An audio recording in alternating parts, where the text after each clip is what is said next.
Weitestgehend unbehelligt vom Rest der Welt liegt in einem tief eingeschnittenen Bergtal in Rumänien Herkulesbad, einer der ältesten Kurorte der Welt. Die Thermalquellen wurden bereits von den Römern entdeckt. Später war hier unter anderem Kaiserin Sissi zu Gast. Nach Jahren der Vernachlässigung sind die einst prachtvollen Anlagen jedoch stark zerfallen. Dadurch gibt es in Herkulesbad ein paar der beeindruckendsten Lost Places Europas, die ich heute erkunden werde. Danach geht es zum berühmten Eisernen Tor an der Donau und nach Eibental, einer 200 Jahre alten tschechischen Exklave in einem Seitental des Flusses. Der Tag heute wird wieder einmal zeigen, warum Rumänien eines der unterschätztesten Länder Europas ist.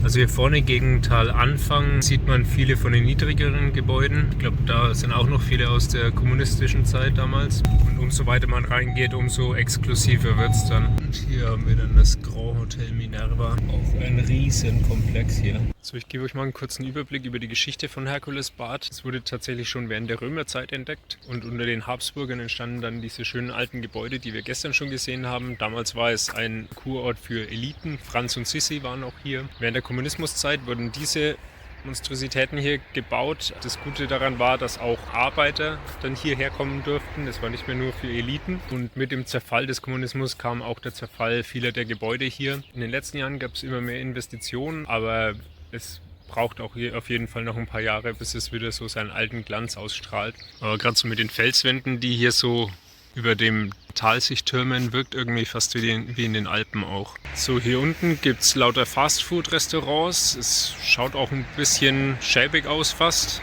also eher so Balkan-Style. Ich frage mich auch, was das hier genau ist.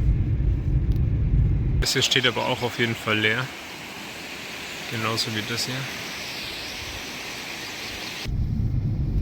So, davon sind die Apollobäder, diese besonders prächtigen, alten, verfallenen Gebäude. Und hier ist auch sowas wie der Stadtkern, wo auch schon fleißig renoviert wird.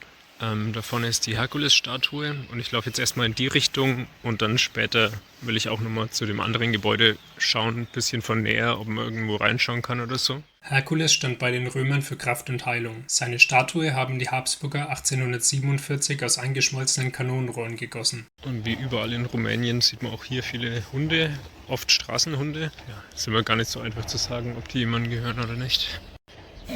Oh, holy fucking shit. Oh, kurz einen Herzinfarkt bekommen, ey.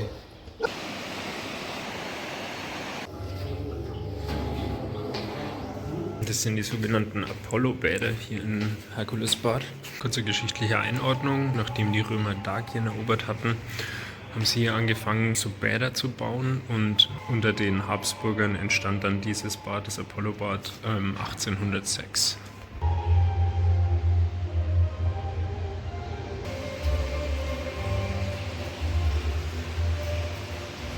So, ich habe auch hier so einen kleinen Guide bekommen auf Deutsch, aber die Übersetzung ist ziemlich miserabel, das heißt, man versteht tatsächlich vieles gar nicht. Aber im Grunde gab es hier verschiedene Becken, die auch alle eigene Namen hatten.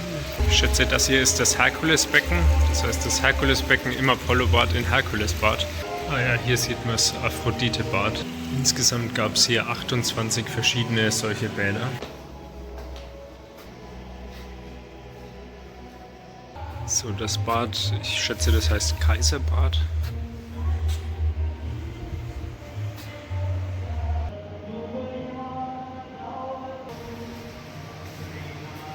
Ah ja, okay, das sind jetzt kleinere.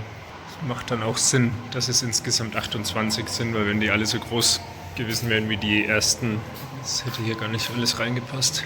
So, das hier ist das Zwillingsbad und hier haben wir die Zwillinge von The Shining, wie es aussieht. Hier sind Hunde drin. Hier oben, weil gerade einer gebellt hat. Hier ein Bild von Sissi. Herkulesbad war anscheinend der Lieblingskurort von ihr. Hier haben wir einmal Dracula. Hier ist Ceausescu. Hier sieht man die Apollobäder nochmal von außen. Das Gebäude geht noch deutlich weiter. Ich schätze, das waren dann auch Hotelräume. Ja, steckt auf jeden Fall mega viel Potenzial drin, wenn das hier alles mal wieder renoviert wird. An dem Gebäude hier hat man mal eine Jahreszahl stehen, 1824. Steht auch komplett leer. Hier ist auch ein Fenster kaputt. Können wir mal die Kamera kurz reinhalten?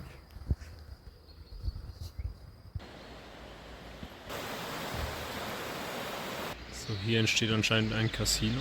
Hier sieht man ganz gut, was aus dem Alten wieder gemacht werden kann, wenn es renoviert wird. Hier die alten Bestandteile und hier dann im neuen Glanz. Die Tür ist noch alt.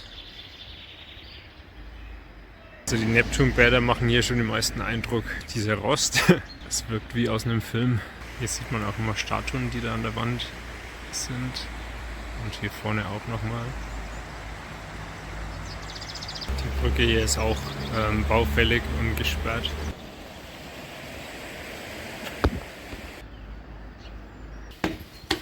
So, das waren auch die ekligsten Toiletten, die ich seit langem irgendwo gesehen habe. Aber es zeigt auch irgendwie, dass hier sich keiner um den gesamten Ort kümmert, sondern nur irgendwie vereinzelte Investitionen getätigt werden. Hier sieht man nochmal ganz gut, was das Hotel Trajan sein müsste.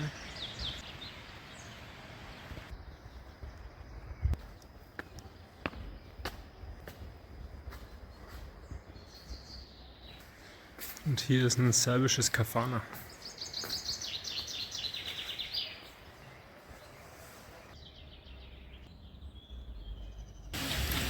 Hier gibt es auch nochmal eine Quelle, da kann man sich das Wasser abfüllen. Hier ist das alte Herkules Restaurant, das zu dem Hotel hier gehört hat. Es hat schon fast Varosha-Vibes, diese verlassene Stadt in Zypern.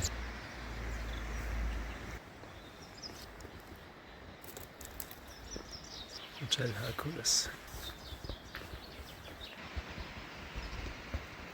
Ja, komplett verwüstet. Die Eingangstüren hier sind verbarrikadiert. Wenn man ein bisschen mehr Zeit hätte, könnte man da auch nochmal schauen, ob es irgendwo einen Eingang gibt. Und ja, die Sicht von ganz oben wäre wahrscheinlich auch ganz interessant. Hier sieht man jetzt die Neptunbäder auch nochmal von nahem. Aber auch alles baufällig.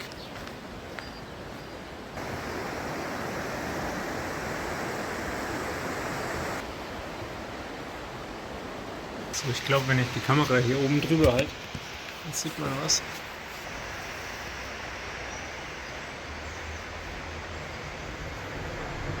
Ja, es sieht auch super schön aus innen. Ist auch noch etliches erhalten. Ist auch ganz cool hier direkt unten am Fluss sind auch ein paar Becken. So, ich glaube, das war jetzt ein ganz guter Überblick und ich fahre jetzt wieder Richtung Süden zur Donau. So, ich bin mittlerweile am südlichen Ende von den Karpaten angekommen und was hier wie ein See aussieht, ist tatsächlich die Mündung des Tscherna-Flusses in die Donau. Auf der gegenüberliegenden Seite haben wir Serbien und hier zwängt sich die Donau zwischen den Karpaten und dem Balkangebirge hindurch.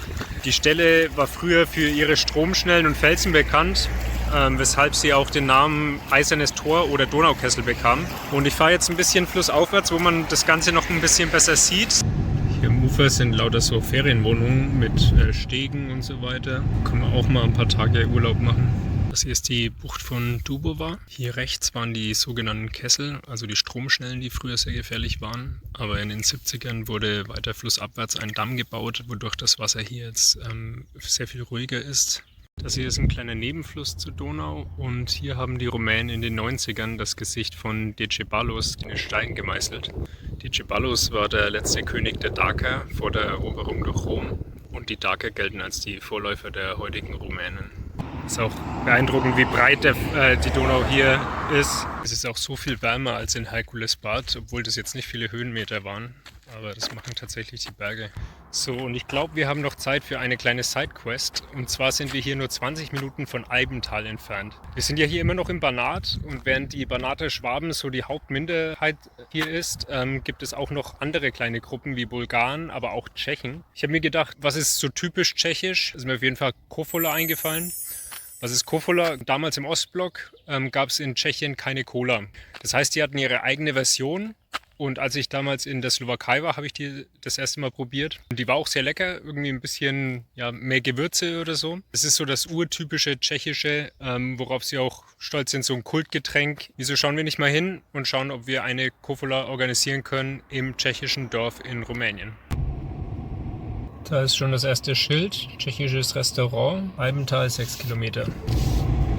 Okay, das schlängelt sich hier jetzt so am Berghang entlang. Das ist hier auch wie eine richtige Gebirgsstraße in den Alpen. Also das geht hier kilometerweit ins Tal rein. Und es macht vielleicht dann auch Sinn, dass sich hier die tschechische Sprache gehalten hat, weil die Leute doch ein bisschen abgeschnitten waren. Man sieht, man ist schon wieder relativ hoch hier. Und hier geht es jetzt einmal über so einen Pass drüber und wieder ein bisschen ins Tal rein, nach Eibental. So, wirkt zumindest optisch wie ein ganz normales rumänisches Dorf. Schau noch mal beim Restaurant und so vorbei, ob ich da irgendjemand sehe. Vielleicht gibt es auch einen Kiosk oder so irgendwo oder einen kleinen Minimarkt. Natürlich werden auch hier wieder fleißig Sachen verbrannt. So, hier vorne hat man schon mal was Tschechisches. Festival Banát. .cz. Was mir in dem Moment nicht klar war, ist, dass Eibental jährlich das Banát-Festival veranstaltet, zu dem über 1000 Besucher vor allem aus Tschechien anreisen. Dafür fährt extra ein Sonderzug von Prag nach Oršova, von wo aus die Teilnehmer mit Bussen nach Eibental gebracht werden. Allein mit dem Auto würde die 1000 Kilometer lange Fahrt etwa 12 Stunden dauern, sodass die An- und Abreise für einige Gäste länger dauert als die Zeit, die sie auf dem Festival verbringen. Für die Einwohner Eibentals stellt das Event eine wichtige Einnahmequelle in der sonst strukturschwachen Region dar. Und das ist das örtliche Restaurant Piva, tschechisches Bier. Aber es sieht alles geschlossen aus. Hello. The restaurant is closed, right? Yeah, come on. I'm looking for Kofola. Possible here anywhere? Da je kisa, kuma nije. Hä? Ne, je kis, ne. Ah, okay. Ja. Damn it. Thank you very much. Schade, aber es scheint das Kofola nur im Restaurant zu geben und da ist alles abgeschlossen. Ja, schade, ein Versuch was wert, trotzdem ganz cool zu sehen hier. So eine kleine Enklave wäre natürlich cool, wenn wir hier nochmal jemanden Englisch sprechenden auch sehen wird, der ein bisschen erklären könnte, was das hier alles auf sich hat und wie viel das heute wirklich noch mit Tschechien zu tun hat. Aber gut. Das hier scheint auch der örtliche Pub zu sein. Medveda. Kann sein, dass das tschechisch ist, also Medved ist der Bär auf jeden Fall.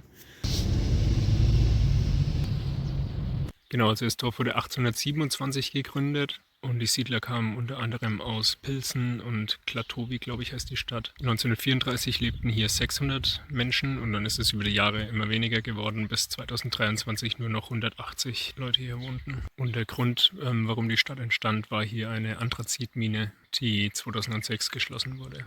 Und das ist natürlich jetzt komplett gegen die Sonne, aber ich zoome trotzdem mal ran. Ich glaube, hier oben müssten 2, 3 Flaggen sein und eine davon müsste die tschechische sein.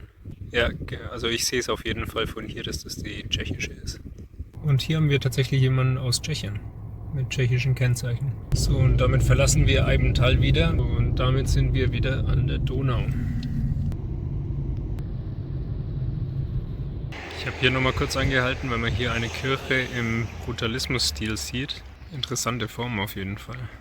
The Immaculate Conception, Roman Catholic Church, an icon of 20th century architecture. The church was built between 1972 and 1974. Its specific characteristics, such as the tent-like interior and its cross-shaped ceiling, make it unique in Europe. Einzigartig, denke ich auf jeden Fall. Also hier steht auch, dass es zumindest teilweise von Deutschen mitentworfen wurde. Hier vorne sieht man den Iron Gate 1 Staudamm, der hier eben die Donau zurückstaut. Es gibt noch einen zweiten weiter runter. Der wurde in den 70ern unter Jugoslawien noch gebaut und staut die Donau tatsächlich 130 Kilometer zurück. Also der Stausee in Anführungsstrichen, der dadurch entsteht, geht 130 Kilometer in die Schlucht hier oben rein. Nachdem wir hier einen ganz schönen Sonnenuntergang auf der Donau haben, sage ich vielleicht nochmal kurz was, weil ich jetzt sowohl das Banat verlasse als auch Rumänien in circa einer Stunde. Und da sind ein paar Obdachlose hinter mir, deswegen ist da gerade ein bisschen unruhig. Banat fand ich super spannend. Man kann immer mehr Zeit da verbringen, aber ich glaube, für den ersten Eindruck war es ganz gut. Es war eine Schande, dass die Museen alle zu hatten. Das lag entweder daran, dass es Nebensaison war oder wegen am Wochentag. Da gäbe es Freilandmuseen, Museen zur Kultur und so weiter. Das wäre alles noch recht spannend, eben nochmal bei einem zweiten Besuch auch anzuschauen. Allgemein ist Rumänien ein wahnsinnig spannendes Land, hat wahnsinnig viel Potenzial. Man wird es auch wirklich den Leuten gönnen und dem Land gönnen, wenn hier nochmal ein bisschen mehr Geld auch ankommt. Und ja auch im Norden, Maramureș heißt die Gegend im Norden, die ist nochmal ganz eigen, die wäre auch sehr spannend anzusehen. Also es war bestimmt nicht mein letztes Mal hier in Rumänien. Aber für jetzt soll es das gewesen sein. Jetzt geht es weiter nach Bulgarien. und da warten auch noch ein paar spannende Orte auf uns. Ich war mir nicht ganz sicher, ob dieser Verschlag von den beiden Männern wirklich als Unterkunft genutzt wurde oder eher so etwas wie eine Fischerhütte war. Aber ab hier begann insgesamt ein recht zwielichtiger Abschnitt der Straße. Von den Banater Bergen kommt man hier auf einer mit Schlaglöchern übersäten Straße in die flache Walachei, die sich an der bulgarischen Grenze entlang bis zum Schwarzen Meer erstreckt. Hier kommt viel Grenzverkehr durch und gegenüber in Bulgarien sollte die Strecke am nächsten Tag nochmal extremer werden. Aber davon weiß ich zu dem Zeitpunkt zum Glück noch nichts und ich komme nach 4 Stunden Fahrt in meiner Unterkunft in Belogradschik in Bulgarien an.